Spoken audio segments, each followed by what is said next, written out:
Sup guys, welcome back to Doctor Who Discussions. My name is Charlie. And my name is Russell. And today we're going to be discussing the Eaters of Light. Okay, so the 7th Doctor and Ace arrive in her hometown of Perivale. No, mate, that's Roland Monroe's last episode. That's Survival. Alright. How long ago was that one? That was 1989. Bloody hell. I know. It's taken them that long to get an old Who writer in. Almost 30 years. Blimey. And we're going to stop with the accents now because it's just getting embarrassing. Yeah, apologies to everybody in Scotland who ever existed. So this is going to be slightly shorter than usual because this is our 5th time trying to record this. Yeah, the microphone didn't work last time we tried doing this, which was over a week ago when we watched the episode, and we've just tried 2 or 3 times now with various interruptions and outtakes. Somebody didn't know how to do a Scottish. Neither of us know how to do the Scottish accent. Still, I liked this episode a lot more on my rewatch than I think you did. Yeah, because first time watching it, you didn't really pay much mind, did you? I was just hyped that Rona Monroe was back and finally writing a canon lesbian companion. So yeah, I mean, Ace was bi, but you also got Kara, so canon lesbians at least. Yeah. I mean, yeah, Survival had the clear lesbian subtext in there. And also Survival was absolutely fantastic. Yeah, so we were hyped for Rona Monroe to be back. Yeah, and, Survival's one of my favourite classic Who stories. Brilliant finale for the show, even though it wasn't meant to be. But, I think first time watching it, I was much more hyped to see Rona back than the actual story itself. The story itself is fine. It's, very much a sort of coming-of-age story for all these kids, on both sides with the Picts and the Roman centurions as well. It did make a good deal out of that. And there was that great scene where the Doctor gets them both together and they realise, oh, we're all just kids terrified out of our minds by something that's been slaughtering the hell out of all of us. Yeah, I love Bill's line of, is this what happens when everybody in the world can understand each other? We all just sound like kids. Yeah, pretty much. Yeah, basically. I think that speaks a lot about the people in power today. Yeah, but we're not going to name names, but you know what we're on about. Weirdly, the actual light eating locust was not massively interesting, which is strange because the monster in Rona Monroe's last episode, the Cheetah People, became incredibly famous. Honestly, I find the Cheetah People more scary than the Weeping Angels. Well, yeah. That's not saying much for me because I don't think the Weeping Angels are that scary, but the Cheetah People actually frighten me a little bit, and they're just people in catsuits. Yeah. You heard it here, folks. Furries are terrifying. I mean, the Eaters of Light in here, they look like Cthulhu's dog, but which is kind of an image. Yeah, but they're just sort of there. They're not really all that. The real highlight of this episode is, as normally is the case, the TARDIS team. Yeah, I think the Doctor was hilarious, just constantly roasting everybody throughout the entire episode. Yeah, he's there trying to help these people, and he's still roasting them. Like, oh, what are you gonna do? Beat him off with your lollipop and your kiddie face paint? And then when he's surrounded by all these guys, by the Picts, he just decides, no, I'm not dealing with this, and just bullies one of them into letting him go. Did you hear that sound? The sound of my patience shattering into a million pieces. And then you've got Peter Capaldi just doesn't care. Yeah, I could quote so many lines, okay, I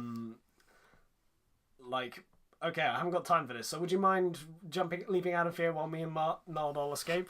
Who are you to give us orders? Let me explain. He throws the popcorn on the fire and it goes up. But even at the beginning, as a formal Vestal Virgin second class, which Doctor was that? I mean, initially I thought 2. But then you see the way he looks at Jamie. Yeah, it's got to be 5. Probably 5. He is a Vestal Virgin. Probably 5. Nardole was pretty good as well. Nardole was good. He didn't get much to do, but what little lines he did get were quite funny. He managed to nicely ingratiate himself in with the Picts. Yeah. Welcome to our land. And Death by Scotland, of course. Death by Scotland, which gets him a look. Death by Scotland actually does sound terrifying, though. Yeah. So, we didn't really get how the Eaters of Light kill people. I guess it's when a plant dies from lack of sunlight. Yeah. It's like that, but accelerated because alternative dimensions. And I recently re-listened to Big Finish's Unit Dominion, and if that taught me anything, is that creatures from alternate dimensions can completely ruin the laws of physics in this universe, at least in Doctor Who canon. Yeah. On that note, go listen to Unit Dominion. It's great. Yeah. Also featuring the Seventh Doctor. And also don't look it up beforehand, because there's a really good twist at the end of part 3. Yeah. I'm not telling them what the twist is. I'm not spoiling them. No, I'm not going to tell them what the twist is. If you want to know the twist, then go buy it yourself, you cheaters. Speaking of endings of things, actually one of the best parts of this episode was the ending where Missy turned up. Yeah. Wow, what a smooth segue that was. Very. I wonder what. Never mind. Anyway, yeah. So Missy, yeah, I think because we discussed this before, where making the master or the mistress into a good person, it doesn't sound like a very good idea. It sounds very much like having Joker team up with Batman permanently. But considering how well written this entire arc has been, I'm actually all for it in this case. Yeah, I mean, because it's been really well done.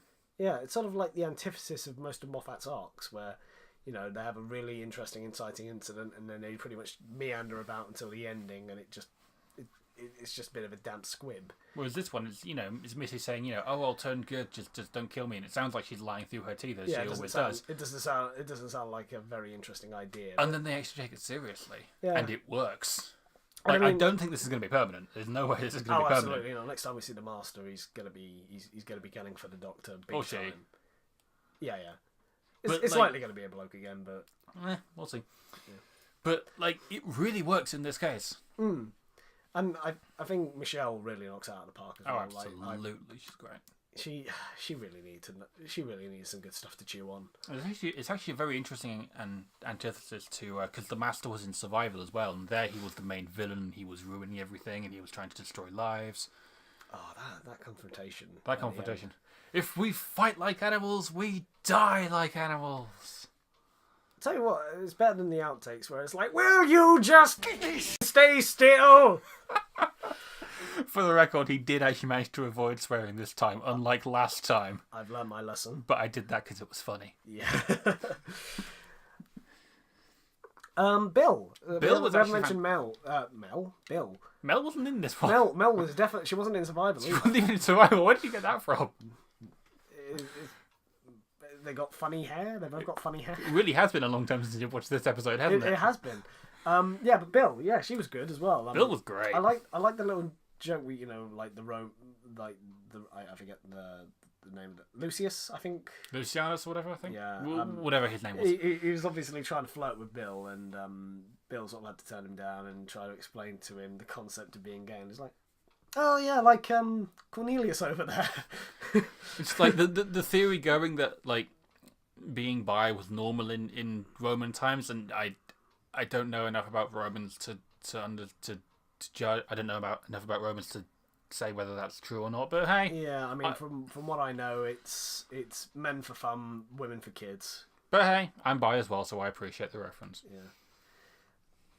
I just love how casually they do it, and they do the sort of the whole thing of I think it's really cute how you're so restricted. She just sort of goes, yeah, it's a really good thing I need you people. It's a good thing that I don't have one of your swords. Dangly parts. Bill is always great, yeah. But although I think what works here is that the character's really good. Much like Survival, but I think what lets it down is the monster plot. It's not as interesting. The whole time dilation thing is a good way of solving it, but yeah, it's just kind of the monster's just kind of there to get everybody where they need to be. Yeah. So when the Doctor turns around and said "Oh, I'm gonna hop in here and stay in here until the end." I mean, obviously we knew he wasn't going to because he's the main character, but it didn't hold the same emotional weight as it should have, really. I mean, they probably could have let him just stay in there. Possibly, and then come out ages later. Yeah, I mean, it probably wouldn't. It'd probably just take a few years for him.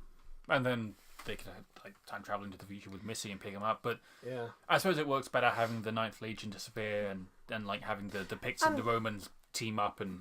Yeah, it's one of put Doctor aside Who. their differences. I mean, it's one of Doctor Who's core things where like he makes people better, as in he makes people into better people, as opposed to.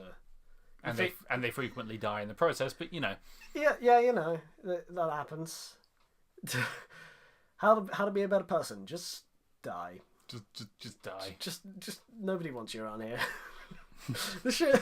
I don't think we quite understand this show. No. We've been fans for a long time, and I don't think we quite understand the point.